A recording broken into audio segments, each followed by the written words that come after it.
July 6, 1922, Volume 14, Blessing which Jesus gave to his Mama before the Passion. One who lives in the divine will is the depository of the sacramental life of Jesus. I was thinking of Jesus and accompanying him in the hour of the Passion, when he went to his divine Mama to ask for her holy blessing. And my most sweet Jesus in my interior told me, "My daughter, before my Passion I wanted to bless my Mama and be blessed by her. However, I did not bless only my Mama, but all creatures, and not only those which are animate, but also the inanimate. I saw the creatures weak, covered with wounds, poor. My heart had a throb of sorrow and of tender compassion, and I said, 'Poor humanity, how decayed you are! I want to bless you, so that you may rise again from your decay. May my blessing impress in you the triple seal of the power, the wisdom, and the love of the three divine persons. And may it restore your strength, heal you, and enrich you. And in order to surround you with defenses, I bless all things created by me, that you may receive them all blessed by me. I bless for you the light, the air, the fire, the food, so that you may remain as though submerged and covered by my blessings. But since you did not deserve this blessing, I wanted to bless my Mama, using her as channel through which my blessing might reach you. And just as my Mama requited me with her blessings, I want creatures to requite me with their blessings. But alas, instead of repaying me blessings, they repay me with offenses and maledictions. Therefore, my daughter, enter into my will, and rising upon the wings of all created things, seal all of them with the blessings that all should give me, and bring the blessings of all to my sorrowful and tender heart. Then, after I did this, as though to repay me, he said to me, 'My beloved daughter, I bless you in a special way. I bless your heart, your mind, your motion, your word, your breath. I bless all of you and everything in you.' After this I continued with the other hours of the Passion, and while I was following the Eucharistic supper, my sweet Jesus moved in my interior, and with the point of his finger he knocked strongly within my interior, so much so that I heard him with my ears, and I said to myself, 'What may Jesus want that he is knocking?' And he, calling me, told me, 'It was not enough to knock for you to hear me, but also to call you so as to be listened to. Listen, my daughter. While I instituted the Eucharistic supper, I called everyone around me. I looked at all generations from the first to the last man, in order to give my sacramental life to all, and not once, but as many times as they need food for their bodies. I wanted to constitute myself as food for the soul, and I felt very sad at seeing that my sacramental life would be surrounded by scorn, by indifference, and even by ruthless death. I felt ill. I experienced all the grips of death of my sacramental life, so harrowing and repeated. Then I looked better. I made use of the power of my will, and I called around me the souls who would live in my will. Oh, how happy I felt! I felt surrounded by these souls, whom the power of my will kept as though submerged, and for whom my will was the center of their lives. I saw my immensity in them, and I found myself well defended from all, and to them I entrusted my sacramental life. I deposited it in them, so that they would not only take care of it, but repay me for each consecrated host with one life of theirs. And this happens naturally, because my sacramental life is animated by my eternal will, and the life of these souls has the life of my will as its center. Therefore, when my sacramental life is formed, my volition, acting in me, acts also in them, and I feel their life in my sacramental life. They multiply with me in each host, and I feel I am given life for life. Oh, how I rejoiced in seeing you as the first one, you whom I called in a special way to form your life in my will. I made in you the first deposit of all my sacramental lives, and I entrusted you to the power and the immensity of the Supreme Volition, that they might render you capable of receiving this deposit. From that time you were present to me, and I constituted you as depository of my sacramental life, and in you all the other souls who would live in my will. I gave you primacy over all, and with reason, because my will is subject to no one, even over the apostles and the priests. In fact, if they consecrate me, however, they do not remain as life together with me. On the contrary, they leave me alone and forgotten, not caring about me, while these souls would be life within my own life, inseparable from me. This is why I love you so much. It is my own will that I love in you. July 6, 1931, Volume 29, The Book of the Fiat in the Depth of the Soul. The Book of the Fiat in Creation. How the Divine Will keeps all creatures under the reign of its continuous act. My poor mind seemed to be able to do nothing other than think about the Divine Will. In each thing that I see, it keeps looking for its life. And as the interior does this, on the outside it finds nothing other than that divine fiat that so much loves it and wants love. I feel the need to find it in all things, in order to breathe it, to feel its heartbeat of light that, like blood, circulates in my soul and constitutes itself primary life of my poor being. And where I am unable to find it, I feel I lack a continuous heartbeat, a breath of air, to facilitate the life of the divine will in my soul. And I was praying Jesus to teach me how to find it in all things, so that its perennial life would never be lacking in me. And my highest good Jesus with all goodness told me, my daughter, one who does my will and lives in it, forms in her soul the book of the divine fiat. But this book must be full, not empty or with only a few pages written.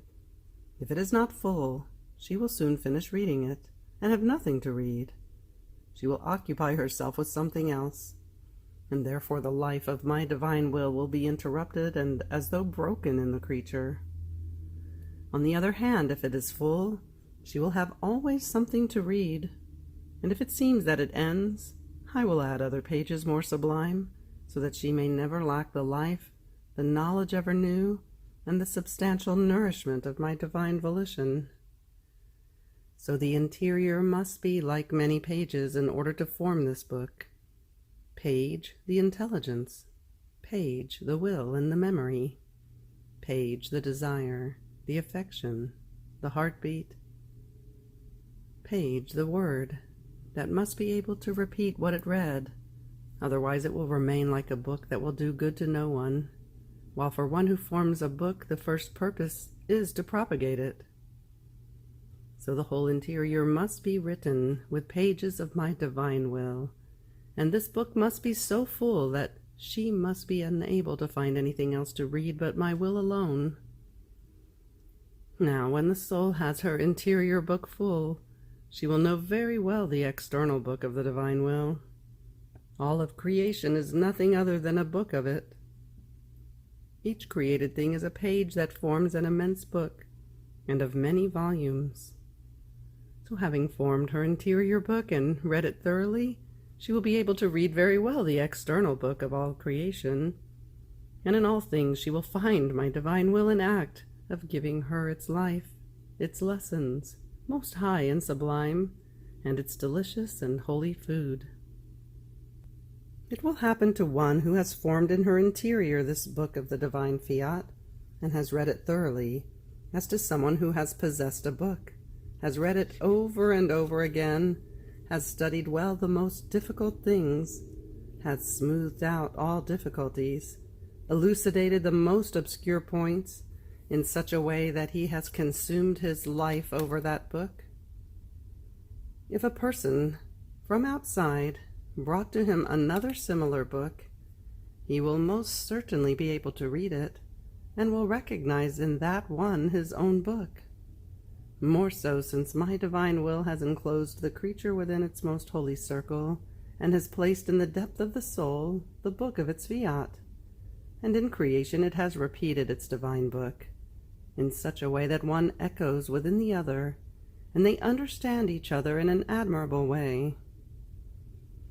Here is why it is necessary to recognize the book of the divine fiat in the depth of one's soul, read it thoroughly to make of it perennial life, and in this way one will easily be able to read the beautiful pages and the great book of my will of all creation.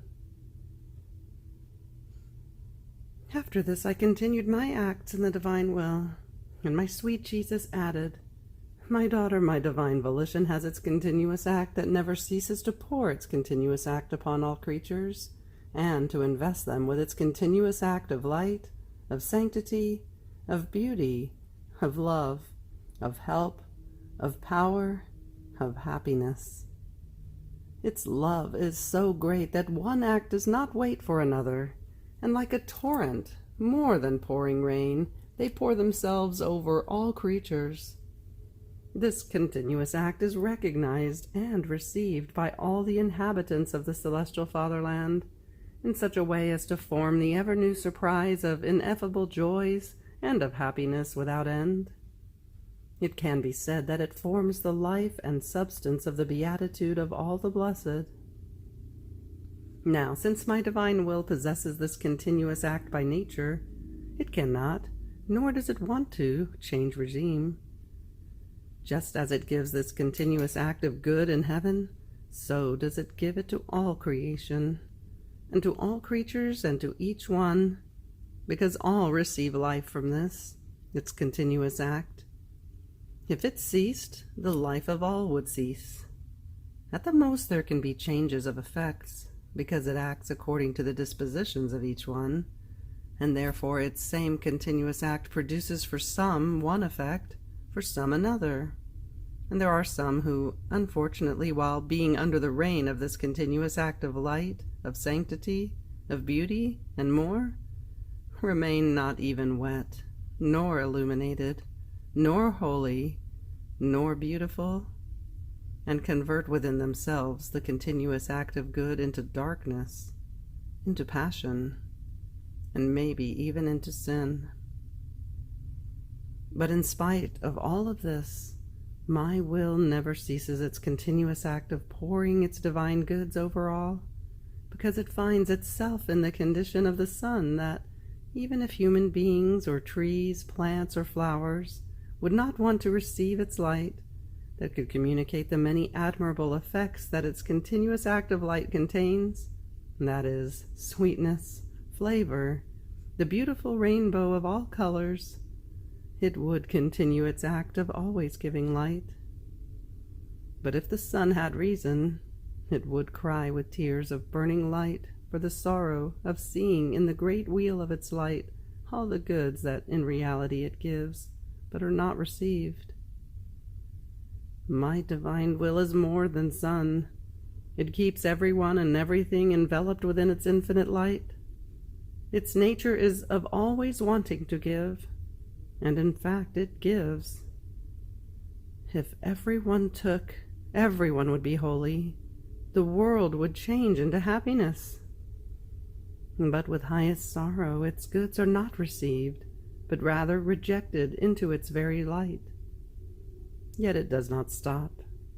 With tender and insuperable love it continues its continuous act of giving what its light possesses. July 6, 1938, Volume 36, How Everything Triumphs in the Divine Volition, Joys and Conquests.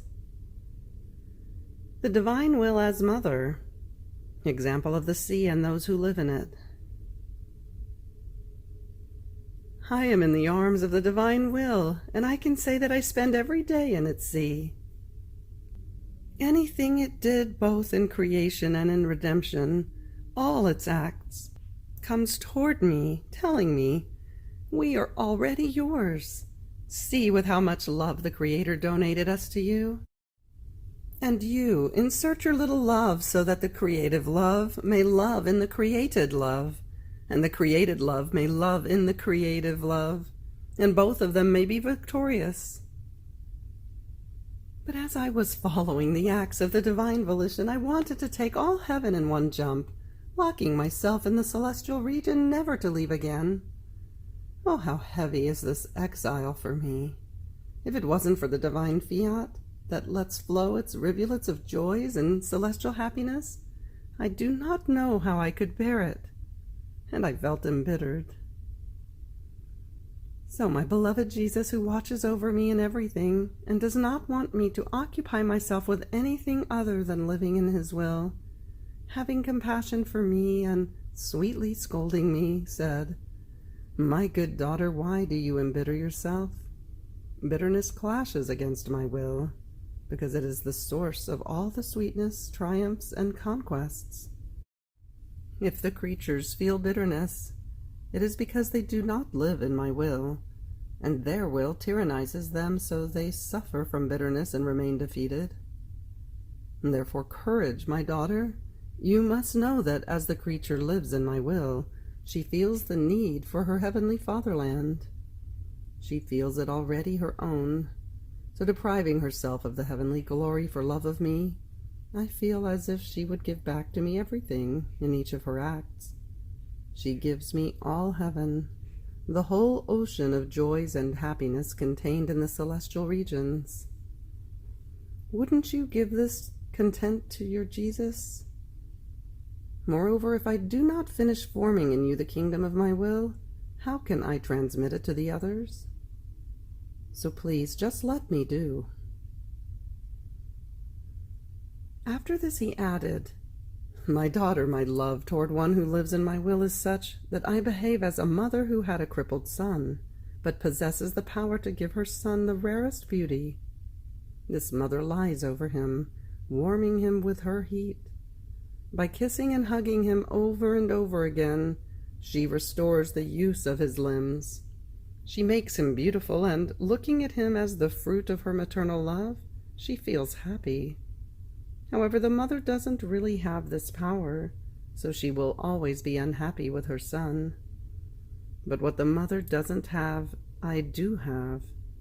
My love is such that as she enters into my will, I lay over her, warming her with my love, to call her to new life. I kiss her again and again. I squeeze her to my heart to remove any evil that may shade her and take away from her divine freshness and beauty. Then I blow, sending her my recreating breath to regenerate her into new life and to give back to her the rarest beauty. Not satisfied yet, I form the throne of all my works, and I put my will on it, as a king on his throne, reigning and dominating in this creature. Then I can say, what else could I have done that I did not do? Could I perhaps have loved you more and did not? You must know that my love reaches the point of excess. As the creature does her own acts in my will, I call in each act all of our acts, all possible, imaginable acts that we have done, even the very generation of the Word, done by the Holy Spirit. The whole creation and my incarnation in time. Everything in that act, we enclose everything to be able to say, it is our act, a complete act, nothing can miss. And the creature must be able to say, in your will everything is mine, and I can give you everything, even your very self. Therefore our glory and love echoes in all our works, gathering everything. It pours even into our divine womb. Oh, how sweet it is to hear everything resound with glory and love to our Creator. But who gives us the opportunity to receive so much glory? The one who lives in our will. After a while he added, "My daughter, as the creature calls my will in her acts, in her prayer, my will repeats that act together with her, praying together with the creature. And since its immensity is everywhere, the creation, the sun, all heaven, the angels and the saints feel within themselves the strength of that creative prayer, and all of them pray. The prodigy of this prayer is omnipotent, and it involves all, giving itself to all. Only those who, ungrateful, do not want to receive it, remain without its effects. Therefore my will possesses the virtue of prayer. Oh, how beautiful it is to see it praying in its divine way, and with its creative virtue that imposes itself on all, making everything pray. This prayer imposes itself on our divine attributes, making us pour rains of mercy, graces, forgiveness, and love. It is sufficient to know that it is our prayer to say, "It can give everything." Now you must know that whether the creature does or does not do our will, whether she lives in it or not, she is already in its immensity.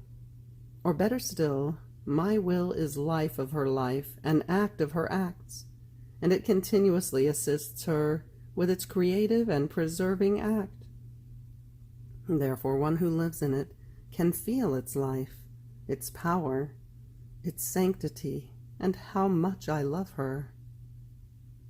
It happens to her as to the fish who lives in the sea and who knows it. She feels this divine sea that is her bed, carrying her in the arms of its celestial waters.